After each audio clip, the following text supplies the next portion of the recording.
మిత్రులారా, వార్తా కథనాలపై విశ్లేషణ కార్యక్రమం టీజీటీవీ మార్నింగ్ న్యూస్ కు స్వాగతం. నేను మీ జర్నలిస్ట్ సత్య.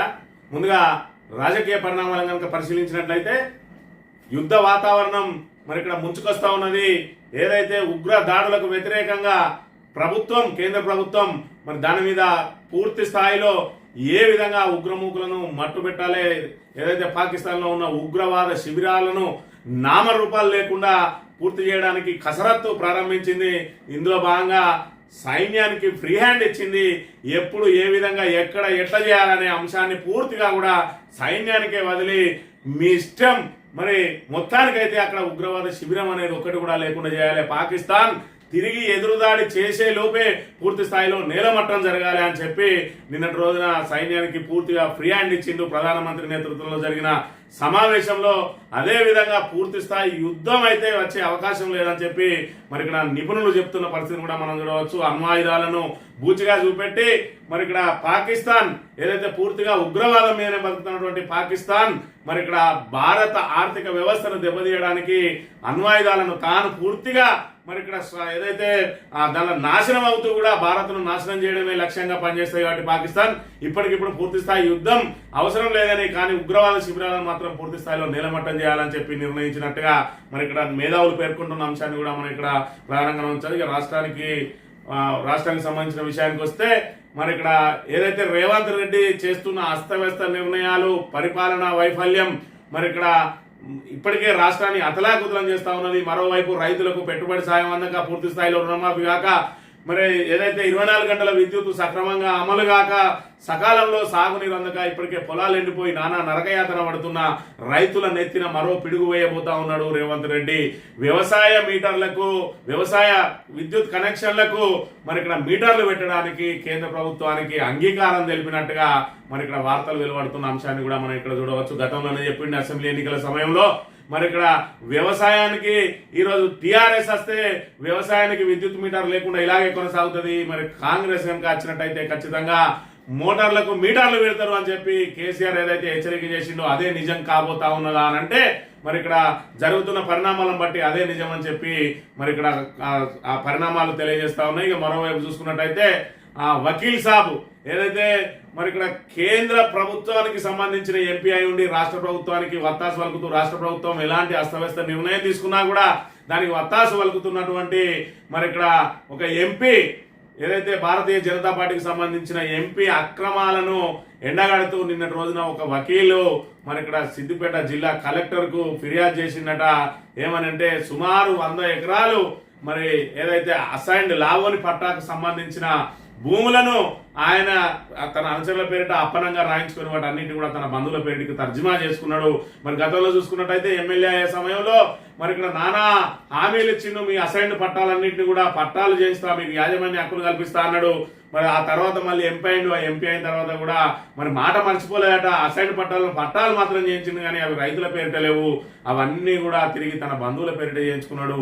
అది తన మీదకి రాకుండా ముందుగా తన అనుచరులతో కొనిపించి ఆ తర్వాత అనుచరుల నుంచి తన బంధువుల పేరిట రిజిస్ట్రేషన్ చేయించుకుని ఇప్పుడు మరి 100 ఎకరాల్లో ఒక ఫామ్ హౌస్ ఏర్పాటు చేస్తానట. అందులోనే మరి ఇక్కడ ఏదైతే నీటికి సంబంధించిన కుంటలు కూడా మాయమైనవి.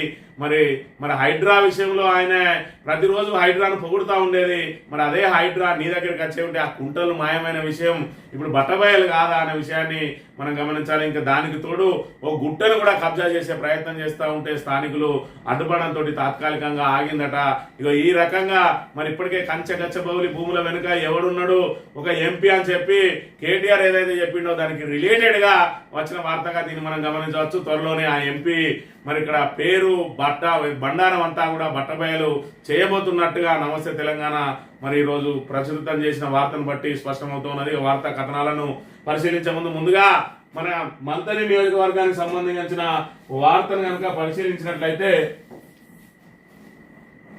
ఇక్కడ మంత్రి శ్రీధర్ బాబు ప్రాతినిధ్యం వహిస్తున్నటువంటి నియోజకవర్గం మంతని, ఆయన సొంత మండలం కాటారంలో మరి ఇక్కడ ఇప్పటి వరకు కూడా ఆయనకు వెన్ను దన్నుగా నిలిచింది ఏదైనా అంటే కాటారం మండలమే. ఆయన ఓడినప్పుడైనా గెలిచినప్పుడైనా ఆయనకు మెజారిటీ ఇచ్చిన మండలం ఏదైనా ఉన్నది అని అంటే అది కాటారమే. కాటారంలో ఇప్పటి వరకు మరి ఇక్కడ ఆయన మీద తిరగబడ్డ దాఖలాలు లేవు. మొదటిసారిగా రైతులందరూ కూడా తిరగబడ్డారు. ఎలాంటి రాజకీయ ప్రోద్బలం లేకుండా రైతులు తమంత తాముగా మరి ఇక్కడ బయటికి వచ్చి మరి ఈ రకంగా నినాదాలు చేస్తూ కాంగ్రెస్ మరి ఏదైతే దాని కాంగ్రెస్ కు వ్యతిరేకంగా నినాదాలు చేస్తూ ధాన్యం కొనుగోలు ఏదైతే కటింగ్ లేకుండా ధాన్యం కొనుగోలు చేపట్టాలని చెప్పి వాళ్ళందరూ కూడా రాస్తారు ఒక నిరసన ధర్నా చేయడం జరిగింది.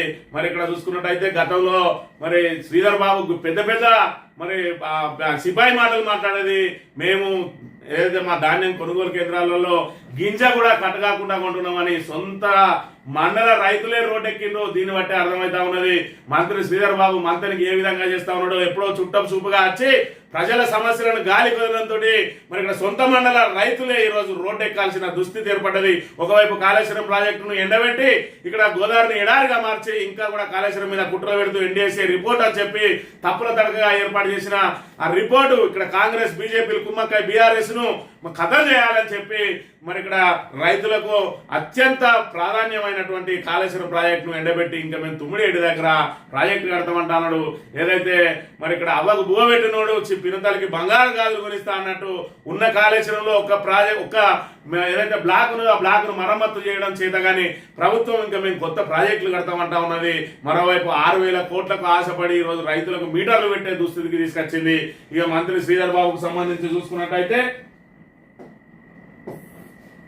ఇప్పటికే మరి ఇక్కడ ఆయన అస్తవ్యస్త నిర్ణయాలతోటి మరి ఇక్కడ ఇప్పటి వరకు ఆయన ఎలాంటి ప్రజలకు సంబంధించిన సమస్యలు ఆయన దృష్టికి రావు. ఎందుకంటే నెలకోసారో 2 నెలలకోసారో టూరిస్ట్ లాగా వచ్చిపోతాడు. ఇక్కడ చూసుకున్నట్టయితే సోమన్పల్లి బ్రిడ్జి పూర్తి స్థాయిలో ఇందులో నుంచి కనుక మనిషి మరి రాత్రిపూట నడుచుకుంటూ వెళ్ళినట్టయితే అందులో నుంచి పడి కింద జారి పడిపోయి లేదంటే దీని లోపల చిక్కుకునే ప్రమాదం ఉన్నది. అంత ఓపెన్ చేసి ఉన్నది. ఇప్పటి వరకు ఆ మరమ్మతులు పూర్తి చేయడం లేదని చెప్పి మరి స్వయంగా మరి ఇక్కడ పుట్టా మధు గారు విమర్శలు చేస్తే అక్కడికి పోయి దాన్ని క్వశ్చన్ చేస్తే మరి దానికి సమాధానం చెప్పాల్సిన మంత్రి గాని ఆయన తమ్ముడు గాని సపోర్ట్ చేయడం, కొంతమంది కుక్కలతోటి మురిగించే ప్రయత్నం చేస్తారు. ప్రతిపక్షం మరి ఇక్కడ నీ ఏదైతే నీ లోటు పాటను ఎత్తి చూపుతా ఉన్నదో దానికి సంబంధించిన సమాధానాలు చెప్పాల్సిన బాధ్యత ఉన్నది. ఇవాళ ప్రజల ఓట్లతోటి గెలిచి ప్రజా ధనాన్ని మరి నీ పర్యటనల కోసం వాడుకుంటూ ప్రజల ధనాన్ని జీతంగా తీసుకుంటూ ఇవాళ ప్రజా సమస్యలను గాలి కదులుతున్న మంత్రి శ్రీధర్ బాబు ఆ కుక్కల నెగేసుడు కాకుండా ఇక్కడ అడిగే క్వశ్చన్లకు సమాధానాలు చెప్పు. 300 కోట్లు పెట్టి శివారం వెళ్లే దానికి బ్రిడ్జి కట్టిస్తున్నాం కదా. ఈ రోజు అడవి సోమన్పల్లి ఇప్పటి వరకు మీ అయ్యా కొడుకులు ఒక్క బ్రిడ్జి కూడా కట్టలేదని చెప్పి ఇక్కడ తండ్రి కొడుకుల హయాంలో ఒక్క బ్రిడ్జి కూడా కట్టలేదని చెప్పి ఆయన విమర్శిస్తా ఉన్నాడు. మరి దాని నిజమా కాదా అనే విషయాన్ని ఇక్కడ శ్రీధర్ బాబు తేడదలం చేయాలి. ఎందుకంటే మంత్రికి కూతవేడు దూరంలో ఉన్న సూరాయపల్లిలో ఒక బ్రిడ్జి కట్టడానికే ఆయనకు 25 సంవత్సరాల కాలం సరిపోలేదు. మరి ఇక్కడ ఇంకా ఏదైతే పివి నరసింహారావు హయాంలో కట్టిన సోమన్పల్లి బ్రిడ్జి మరి ఇక్కడ పూర్తి స్థాయిలో శిథిలావస్థకు చేరింది. అక్కడ ప్రత్యామ్నాయంగా మరో బ్రిడ్జి నిర్మించాల్సిన అవసరం ఉన్నదని చెప్పి ఒకవైపు ప్రతిపక్షం మరి ఇక్కడ సూచన చేస్తా ఉంటే అక్కరకు రాని గోదావరి మీద ఒకవైపు అక్కడ ఏదైతే సిరిపురం దగ్గర ఉన్నది, ఒకవైపు అన్నారం దగ్గర ఉన్నది, మరోవైపు ఏదైతే గ్రీన్ ఫీల్డ్ హైవే ద్వారా మరో బ్రిడ్జి రాబోతా ఉన్నది. ఇవన్నీ చాలే అన్నట్టు మరి వాళ్ళకి సంబంధించిన ఏదైతే వాళ్ళ బంధువులకు సంబంధించిన రియల్ ఎస్టేట్ వ్యాపారానికి అనుగుణంగా ఉండడం కోసం మంత్రిని బయట నుంచి మరో బ్రిడ్జి 300 కోట్ల రూపాయలు ఖర్చు చేస్తా ఉన్నాడు. దాని ద్వారా పెరిగే రవాణా ఎంత, దాని ద్వారా జరిగే మరి ఇక్కడ ఏదైతే వాణిజ్యం వ్యాపారం ఏమున్నదని అంటే ఏమి లేదు, శూన్యం. మరి ఇలాంటి నిత్యం అవసరం పడే ఈ బ్రిడ్జి రేపు ఆ పూర్తి స్థాయిలో కూలిపోయింది అనుకో, లేదంటే మరి అక్కడ ఇంకా మరిన్ని పెచ్చులు ఊడిపోయిందంటే బ్రిడ్జి మీద రాకపోకలు నిలిచిపోతే జనాలందరికీ నానా ఇబ్బందులు పడే అవకాశం ఉంటది. మరి ఛత్తీస్గఢ్ కు వెళ్లాలన్నా హైదరాబాద్ ఛత్తీస్గఢ్, హైదరాబాద్ మహారాష్ట్ర గడ్చిరోలి వెళ్లే ఈ దారి, కాళేశ్వరం పుణ్యక్షేత్రానికి వెళ్లే దారి, కాటారం అదేవిధంగా భూపాలపల్లి జిల్లాలకు అనుసంధానంగా ఉండే పెద్దపల్లి భూపాలపల్లి జిల్లాలో అనుసంధానంగా ఉన్న బ్రిడ్జి దీన్ని మరి కనీసం మరమ్మత్తు కోసం కూడా ఆయన తొంగి చూడడం లేదు. అధికారులు ఇష్టారాజ్యంగా ఈ రకంగా ఓపెన్ చేసి పెడతా ఉన్నారు. మరోవైపు చూసుకున్నట్టయితే ఇక్కడ ధాన్యం కొనాలని రోడ్డెక్కిండ్రు రైతులు. కొనుగోలు కేంద్రాలు ఏర్పాటు చేయాలని డిమాండ్. మంత్రి శ్రీధర్ బాబు సొంత మండలం కాటారంలో ధర్నా. వద్దురా నాయన కాంగ్రెస్ పాలన అంటూ నినాదాలు. మరి ఇక్కడ ధాన్యం కొనుగోలు చేపట్టాలని చెప్పి స్వయంగా మంత్రి శ్రీధర్ బాబు నియోజకవర్గానికి సంబంధించిన రైతులే రోడ్లు ఎక్కుతా ఉన్నారు అని అంటే మరి ఇక్కడ పాలన ఎంత అస్తవ్యస్తంగా ఉన్నది. శ్రీధర్ బాబు ప్రజా సమస్యలను ఏ విధంగా పట్టించుకుంటున్నారో మీరే చూడండి.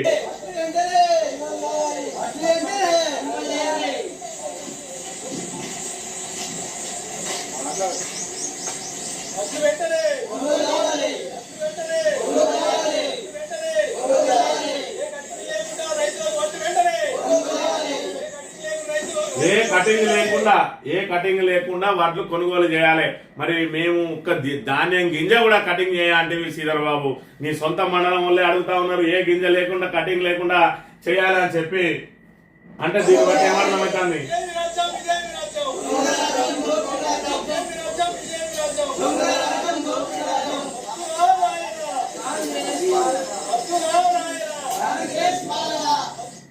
ఇదేమి రాజ్యం, దొంగల రాజ్యం, దోపిడీ రాజ్యం. వద్దురో నాయన కాంగ్రెస్ పాలన. నీ సొంత నియోజకవర్గ ప్రజలు నువ్వు ఇప్పుడు ఏదైతే ఆల్రెడీ ఇక్కడ మంత్రి పదవిలో ఉన్నావు, నీ ద్వారా ఎన్నో ఆశించిన ప్రజలు. ఎందుకంటే సంవత్సరంలోనే చిన్న కాళేశ్వరం ప్రాజెక్టును పూర్తి చేసి అందరికి నీళ్లు ఇస్తా అని చెప్పి నమ్మబలికినావు. గెలిచిన తర్వాత కూడా నెల అయిపోయింది. మరి ఇక్కడ 365 రోజులలో 30 రోజులు అయిపోయినాయి. 335 రోజులలోనే చిన్న కాళేశ్వరం ప్రాజెక్టు తీసుకొచ్చి ఆ వీడు ఏదైతే రిజర్వాయర్లు అన్ని నింపుతా అన్నావు, ఆ మాటలు గాలికి ఏడ్చిపెట్టినావు.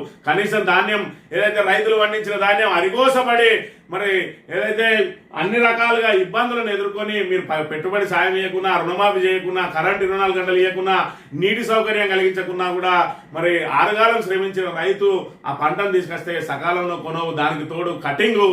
మరి ఇక్కడ అదే విధంగా వాళ్ళను నానా ఇబ్బందులు పెడతా ఉంటే మరి ఇక్కడ మంత్రి శ్రీధర్ బాబుకు సంబంధించిన సొంత మండల ప్రజలే వద్దురో నాయన కాంగ్రెస్ పాలన అంటా ఉన్నారు. అంటే ఇక శ్రీధర్ బాబు పనితనం ఏ విధంగా ఉన్నదో మరి ఇక్కడ మనం ఇంకా స్పెషల్ గా చెప్పాల్సిన అవసరం లేదు. ఒక దిక్కు ఆ సోమన్పల్లి బిడిచి కూలిపోతా ఉన్నది, ఒక దిక్కు కాటారం నుంచి మా ఏదైతే పెద్దపల్లి వరకు ఉన్న రహదారిని 17 నెలలు అవుతుంది. మరి అది టీఆర్ఎస్ హయాంలో శాంక్షన్ అయింది, అప్పుడే అగ్రిమెంట్ కూడా అయిపోయింది. అయినా కూడా ఇప్పటి వరకు ఆ పనులు పూర్తి చేయించడంలో విఫలమైన శ్రీధర్ బాబు అనే విషయాన్ని మనం ఇక్కడ గమనించాలి. ఇంకా ఏం చేస్తా ఉన్నాడు శ్రీధర్ బాబు అని అంటే ఏదైతే మరి ఇక్కడ చెక్కులు బిక్కులు ఏమన్నా ఉంటే ఆ చెక్కులు ఇచ్చి మరి ఇక్కడ వాళ్ళని సంతృప్తి పరిచే ప్రయత్నం చేస్తా ఉన్నాడు. సీఎంఆర్ఎఫ్ చెక్కు, కళ్యాణ లక్ష్మి చెక్కులు మీకు ఇవ్వచ్చుడే ఎక్కువ, ఇంకా మీకు సౌకర్యాల నుంచి కల్పించాలన్నట్టుగా అది కూడా అలా పిఏ ద్వారా పంపిస్తా ఉన్నాడు. సంతోషం. ఎందుకంటే మరి ఇక్కడ కాంగ్రెస్ నాయకులది పరిస్థితి చూస్తూనే ఉన్నాం. ఇందిరమ్మ ఇల్లు కావాలనంటే 10,000 నుంచి 50,000 డిమాండ్ చేస్తా ఉన్నారట.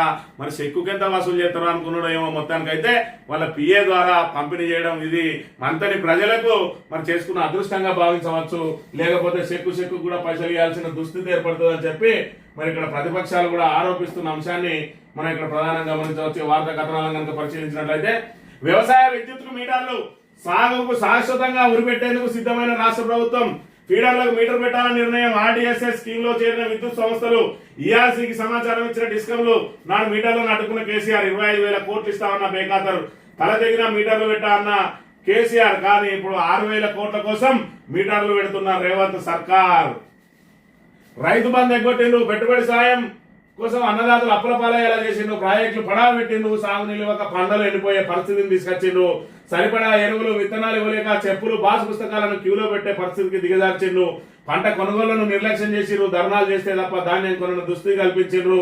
ఇవన్నీ చాలా ఉన్నట్టు రేవంత్ సర్కార్ ఇప్పుడు రైతుల గుండె మీద కుంపట్లు పెట్టేందుకు సిద్ధమైంది. వ్యవసాయ విద్యుత్ మీటర్లు పెట్టేందుకు అంగీకరించింది. నాడు తల తెగిపడిన మీటర్లు పెట్టనివ్వను అని గర్జించి రైతు ప్రయోజనాల కోసం 25,000 కోట్లను కేసీఆర్ కాలేదనుకుంటే నేను కేవలం 6,000 కోట్ల కోసం సీఎం రేవంత్ తల వంచారు. వ్యవసాయానికి శాశ్వతంగా ఉరిపెట్టే నిర్ణయం తీసుకున్నారని చెప్పి మరి ఇక్కడ గతంలో ఏదైతే రేవంత్ రెడ్డి అధికారంలో వచ్చినాక గత సంవత్సరం జూలైలోనే అన్నాడు మీటర్లు పెట్టక తప్పని పరిస్థితి వచ్చింది. ఎందుకంటే బీఆర్ఎస్ హయాంలోనే వాళ్ళు మీటర్లకు మరి ఇక్కడ ఒప్పందం చేసుకున్నారని. ఆ తర్వాత అసెంబ్లీ సాక్షిగా మరి ఇక్కడ హరీష్ రావు పూర్తి స్థాయిలో దాన్ని ఎండగట్టిండు. అది ప్రభుత్వం నుంచి వచ్చిన నోటు, కేంద్ర ప్రభుత్వం నుంచి వచ్చిన నోటు, దాన్ని ఒప్పందం అనే విధంగా అంటావు. మరి ఇక్కడ దాని మీద పెద్ద ఎత్తున విమర్శలు వస్తే ఆ నోటునే కేంద్ర ప్రభుత్వం రివర్స్ తీసుకున్నది. మరి ఆ రోజు కేసీఆర్ 2017 నుంచి 2023 వరకు 6 సంవత్సరాల పాటు కూడా ఎట్టి పరిస్థితుల్లో మీటర్లు పెట్టేది లేదని కేంద్ర ప్రభుత్వంతో పోరాటం చేస్తే మరి ఇక్కడ ఈయన ఏం చేసిండే అంటే ఇప్పుడు మీటర్లు పెట్టడానికి అంగీకారం తెలిపిండు. దీనికి కారణం ఏంటి అని అంటే కేంద్ర ప్రభుత్వం అప్పు తీసుకోవడానికి మనకు ఏదైతే ఎఫ్ఆర్ఎంబి రూల్స్ లో సడలింపు జరగాలి అని అంటే మరి ఇక్కడ వాళ్ళు చెప్పిన కొన్ని సూచనలకు మనం తలొగ్గాలి. మరి గతంలో బీఆర్ఎస్ ప్రభుత్వాన్ని అదే విధంగా మరి ఇబ్బంది పెట్టింది కేంద్ర ప్రభుత్వం. కానీ ఈ రోజు రేవంత్ రెడ్డి ప్రభుత్వానికి వెళ్ళంగానే మన ఇక్కడ ప్రధానమంత్రి ఏ విధంగా అపాయింట్మెంట్ ఇస్తా ఉన్నాడు, ఆయన సొంత పార్టీ ఎంపీలే అన్నిసార్లు కలవరు, ఏ విధంగా ఇస్తా ఉన్నాడు అంటే ఆయన ఏం చెప్తే ఈయన అది పాటించడానికి సిద్ధంగా ఉన్నాడు. అందులో భాగంగానే మరి ఇక్కడ కేఆర్ఎంబికి కృష్ణా ప్రాజెక్టులు అనిపించిండు. ఏదైతే కృష్ణా రివర్ బోర్డు మేనేజ్మెంట్ ఏదైతే ఉన్నదో మేనేజ్మెంట్ బోర్డుకు కేఆర్ఎంబికి మరి ఇక్కడ గతంలో చూసుకున్నట్టయితే కేసీఆర్ కృష్ణా బ్యారేజీలు ఎట్టి పరిస్థితుల్లో మేము కేఆర్ఎంబికి అప్పగించేది లేదు అని చెప్పి అది 5-6 సంవత్సరాల పాటు పోరాటం చేస్తే మరి రేవంత్ రెడ్డి వచ్చి రావడంతో కేఆర్ఎంబీకి ఇచ్చిండు. ఇప్పుడు కృష్ణా నుంచి తాగునీళ్లు కావాలన్నా కూడా కేఆర్ఎంబీ నుంచి అనుమతి తీసుకోవాల్సిన దుస్థితి ఉన్నది. మరోవైపు కృష్ణా జలాలను 34% మనం వాడుకోవాల్సి ఉంటే 27% వాడుకున్న దద్దమ్మ ప్రభుత్వం కాంగ్రెస్ ఈ రోజు మరి ఇక్కడ 0.5% ఎక్స్ట్రా మీకు ఏదైతే అప్పులు తీసుకునే సడలింపు ఇస్తా అని చెప్పడంతో మరి ఇప్పటికే పూర్తిగా పోతా ఉన్నది, నేలతోటి పూర్తి అయిపోతా ఉన్నది. దాంతో హడావిడిగా వీళ్ళు దాన్ని ఒప్పుకోవడానికి సిద్ధపడతా ఉన్నారు. దీని ద్వారా ఎంత వస్తాయి అని అంటే మరి 6,000 కోట్లు వచ్చే అవకాశం ఉన్నది. మరి 6,000 కోట్ల కోసం ఇవాళ రైతులను పనంగా పెడతారా అని చెప్పి ప్రతిపక్షాలు ప్రశ్నిస్తున్న అంశాన్ని కూడా మనం ఇక్కడ చూడాలి.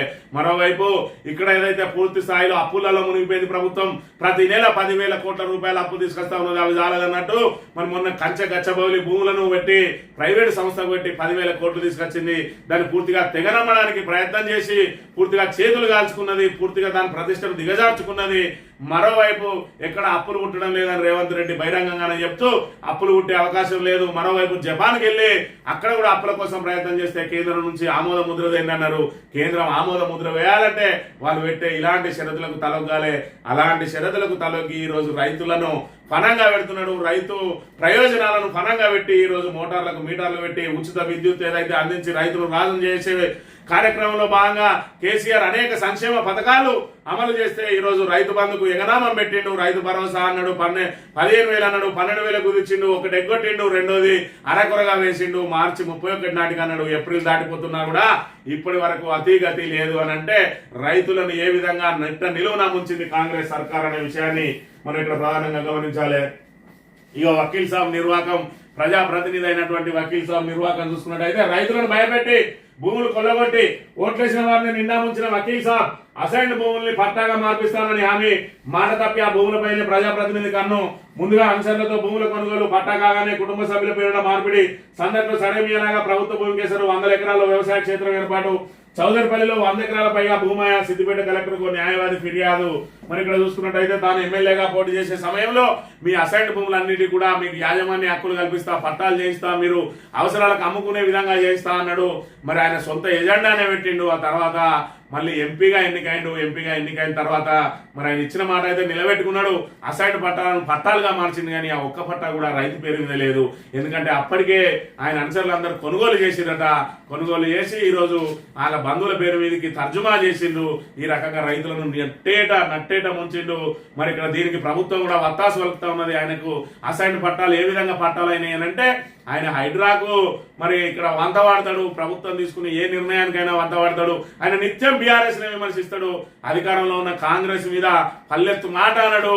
మరి ప్రతిదానికి కూడా వెనుకేసుకుంటాడు. ప్రధానంగా మరి ఆయన చేసే ఈ కార్యక్రమాలకు సర్కారు కూడా నజరాన అయ్యాలి. కాబట్టి ఆయన కోరుకున్న వాళ్ళందరికీ కూడా అసైన్డ్ పట్టాలుగా మార్చి ఆయన బంధువుల పేరుకి రిజిస్ట్రేషన్ చేయడానికి మరి ఇక్కడ అనుకూలం కల్పించింది. ఈ ఎంపీ ఎవరు, ఏ కథ అనేది రాబోయే రోజులలో పూర్తిగా మరి ఇక్కడ పేర్లతో సహా వెల్లడి కాబోతా ఉన్నదనే విషయాన్ని మనం ఇక్కడ ప్రధానంగా గమనించాలి. ఇక త్రివిధ దళాలకు పూర్తి స్వేచ్ఛ, సాయుధ దళాలకు ఫ్రీ హ్యాండ్ ఇచ్చిన ప్రధాని నరేంద్ర మోడీ. సిడిఎస్ సహా త్రివిధ దళాల అధిపతులతో ప్రత్యేక సమావేశం, ఉగ్రముఖులను చిత్తు చేయాలన్న ప్రజల డిమాండ్లతో నిర్ణయం. వరుసగా 5వ రోజు సరిహద్దుల వెంబడి కాల్పులకు తెగబడ్డ పాక్. మోదీ అధ్యక్షతన నేడు భద్రతా వ్యవహారాల కేబినెట్ కమిటీ భేటీ అని చెప్పి మరి ఇక్కడ త్రివిధ దళాలకు పూర్తి స్వేచ్ఛనిచ్చిండు. అంటే ఏదైతే కాశ్మీర్ లో తీవ్రవాదులు జరిపిన దాడి ఏదైతే ఉన్నదో యావత్తు దేశమంతా కూడా మరి ఇక్కడ రక్తం సలసలా మరుగుతా ఉన్నది. ఆ తీవ్రవాదులను ఖచ్చితంగా మట్టు పెట్టాలి, తీవ్రవాద కార్యకలాపాలన్నింటినీ అణిచివేయాలి, ఆ ఉగ్రముఖలందరినీ అంతం చేయాలి, ఆ ఉగ్రవాద శిబిరాలు ఏవైతే ఉన్నాయో వాటన్నింటినీ కూడా నీలమట్టం చేయాలని చెప్పి ప్రతి భారతీయుడు ఏదైతే కోరుకుంటా ఉన్నాడో దానికి అనుగుణంగా నిన్న రోజున ప్రభుత్వం నిర్ణయం తీసుకున్నది. త్రివిధ దళాలకు మరి ఇక్కడ టైము, అదేవిధంగా డేటు, టైము, ప్రాంతం అన్ని మీరే ఫిక్స్ చేసుకోండి. కానీ మనం కొట్టే దెబ్బకు పాకిస్తాన్ మళ్ళీ తిరిగి లేవద్దు, ఆ విధంగా దెబ్బ కొట్టాలని చెప్పి వాళ్ళకు పూర్తి స్థాయిలో స్వేచ్ఛనిచ్చిందట. అదేవిధంగా ఇంకా కూడా అక్కడ దాడులు జరిగే అవకాశం ఉందని చెప్పి 48 పర్యాటక ప్రదేశాలు ఏదైతే మరి కాల్పులు జరిగిన తర్వాత మళ్ళీ పర్యాటకులు కొంచెం ఏదైతే ఇక్కడ సైన్యం ఇచ్చిన భరోసాతోటి మళ్ళీ పర్యాటక ప్రాంతంలోకి పర్యాటకులు వెళ్తా ఉన్నారు. అయినప్పటికీ కూడా 48 పర్యాటక ప్రదేశాలను మూసేసిందట. ఎందుకంటే అక్కడ మళ్ళీ ఉగ్ర దాడులు చోటు చేసుకునే అవకాశం ఉన్నది. కాబట్టి పర్యాటకులను ముందుగా రక్షించుకోవాలి. తర్వాత భద్రతా బలగాలు జల్లెడ పడతా ఉన్నాయి. మరి ఆ జల్లెడ పడితే ఏదైతే స్లీపర్ సెల్స్ ఏవైతే ఉన్నాయో వాటి ద్వారా మరి ఒక్క దాడైనా చేసి ఏదైతే భారత సైన్య ఆత్మస్థైర్యాన్ని దెబ్బతీయడానికి ప్రయత్నం చేస్తే ఉగ్రవాదులు కాబట్టి ఖచ్చితంగా కొన్నిటిని మరి ఇక్కడ మూసివేసి మిగతా వాటిని తమ ఆధీనంలో తెచ్చుకొని పూర్తిగా కాశ్మీర్ను మరి సైన్యం ఆధీనంలోకి తెచ్చుకున్నది ఇక ఏ క్షణాన్నైనా కూడా పాకిస్తాన్ మీద విరుచుకుపడడానికి సిద్ధంగా ఉన్నది అనే విషయాన్ని మనం ఇక్కడ చూడాలి. ఇక అబద్ధాల వరద బీఆర్ఎస్ పై బురద జల్లడమే లక్ష్యం. కాళేశ్వరంపై గతంలో మాదిరిగానే మళ్లీ మంత్రి ఉత్తమ్ కుమార్ రెడ్డి గారు రిపోర్టులో అనుకూల అంశాలకు పరిమితం, లేని విషయాలను ఆపాదిస్తూ ప్రచారం, వాస్తవాలను దాచిపెట్టి ఆరోపణలు అని చెప్పి ఎన్డీఎస్ఏ అనే ఒక తప్పుల తడక నివేదికను తీసుకుని వచ్చి ఎన్డీఎస్ఏ అనేది మరి ఇక్కడ ఎన్డీఏ జేబు సంస్థగా మారిందని చెప్పి ఇక్కడ హరీష్ రావు గారు చెప్తూనే ఉన్నారు. ఎన్డీఎస్ఏ ఏం చెప్పింది, 7వ బ్లాక్ కు సంబంధించి అది పూర్తిగా పనికి రాదని చెప్పింది. దాన్ని ఏఈ స్థాయి అధికారి కూడా చెప్పగలుగుతాడు. ఎందుకంటే మరి బ్లాక్ల వారిగా ఉంటాయి, ఒక పిల్లర్ కొంగింది, 2 పిల్లర్ల మీద వేటు పడ్డాయి కాబట్టి ఆ బ్లాక్ తొలగించి కొత్త బ్లాక్ నిర్మాణం చేయాలని మరి అది కూలిన మొదటి రోజే చెప్పారు ఇంజనీర్లు. అయినప్పటికీ కూడా మరి పూర్తిగా కాళేశ్వరం పనికి రాదు అని చెప్పి అబద్ధాలు చెప్పే కార్యక్రమంలో భాగంగా మరి 1,00,000 కోట్లు వృధా అయినాయి అంటాడు. దానికి పెట్టింది 90,000 కోట్లు. దానిలో 18 రిజర్వాయర్లు ఉన్నాయి, 22 మరి ఇక్కడ సబ్ స్టేషన్లు ఉన్నాయి, మరి 18 పంప్ హౌజులు ఉన్నాయి.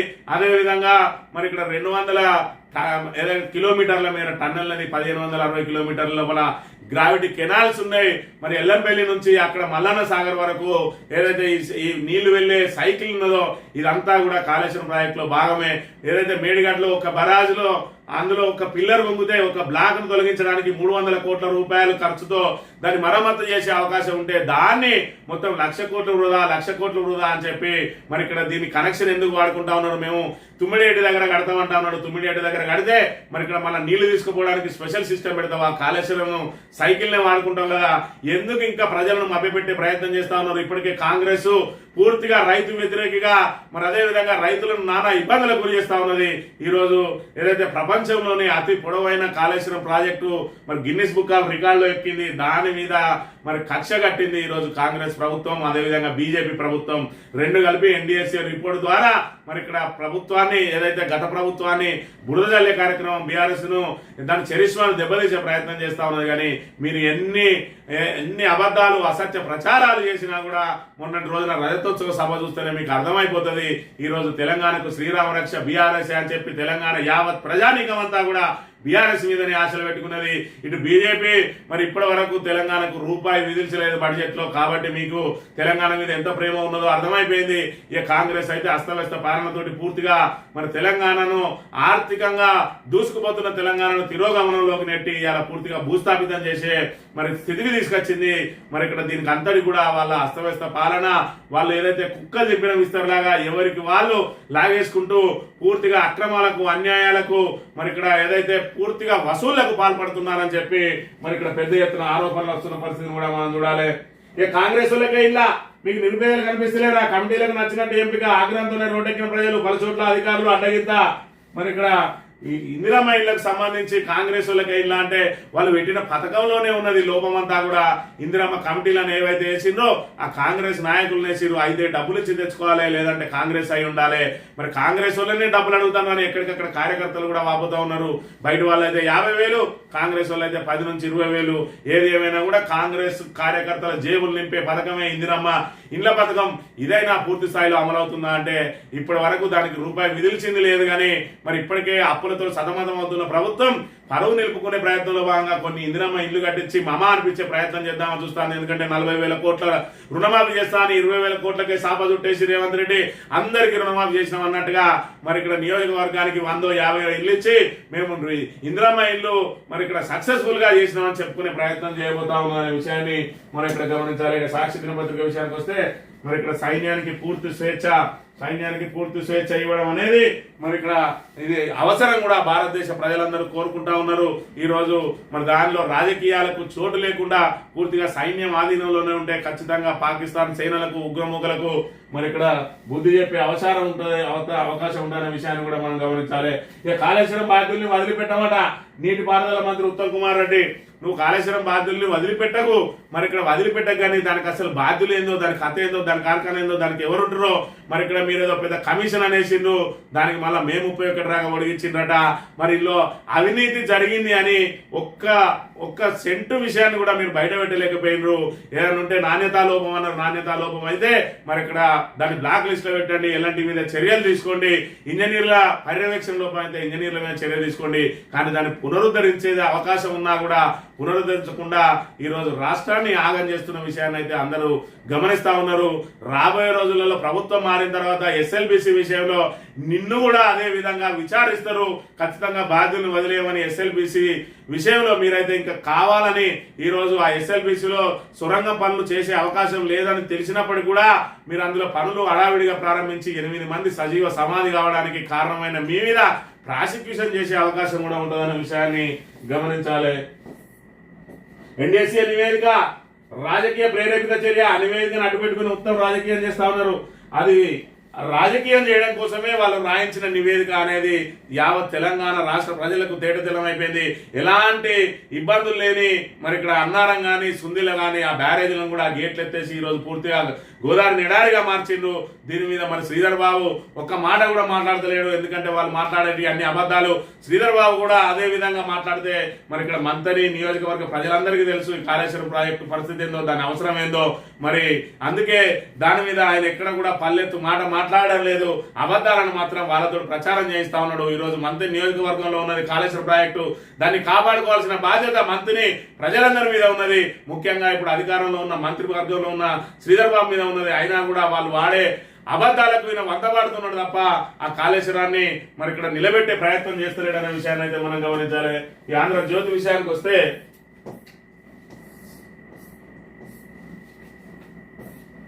అసౌకర్యం కలగద్దట. మరి మిస్ వరల్డ్ పోటీలు ఏవైతే ఉన్నాయో దానికి అసౌకర్యం కలగకుండా మరి చూసుకోండి అని చెప్పి నిన్నటి రోజున అధికారులకు ఆదేశించిన పరిస్థితి మనం చూడవచ్చు. ఈ రోజు 10th ఫలితాలు విడుదల చేయబోతా ఉన్నారు. మెమోలో మరి గ్రేడ్ల స్థానంలో మార్కులు ఇవ్వబోతా ఉన్నారట. మరి ఆ మార్కులకు సంబంధించి చూసుకున్నట్టయితే పాఠశాల విద్యాశాఖ ఏదైతే మార్కులు ఇవ్వాలని నిర్ణయం తీసుకున్నదో విద్యావేత్తలు సంఘాలు అభ్యంతరం చేస్తున్నాయట. విద్యార్థులపై ఒత్తిడి పెంచే మరి ఇక్కడ నిర్ణయాన్ని తీసుకోవడం ఏమిటని విమర్శ చేస్తా ఉన్నారని అలా సొంత తాబేదారు పత్రికనే రాసింది. ప్రభుత్వ అస్తవ్యస్త నిర్ణయాలకు ఆఖరికి 10th క్లాస్ విద్యార్థుల మీద కూడా వాళ్ళ మీద భారం మోపి వాళ్ళ మీద మానసికంగా ఒత్తిడి తెచ్చే నిర్ణయం అని చెప్పి సొంత పత్రికనే రాస్తా ఉన్నది అని అంటే మరి ఇక్కడ రేవంత్ రెడ్డి ఎవరిని సంతృప్తి పరిచే నిర్ణయాలు తీసుకున్నాడో అర్థం చేసుకోవాలి.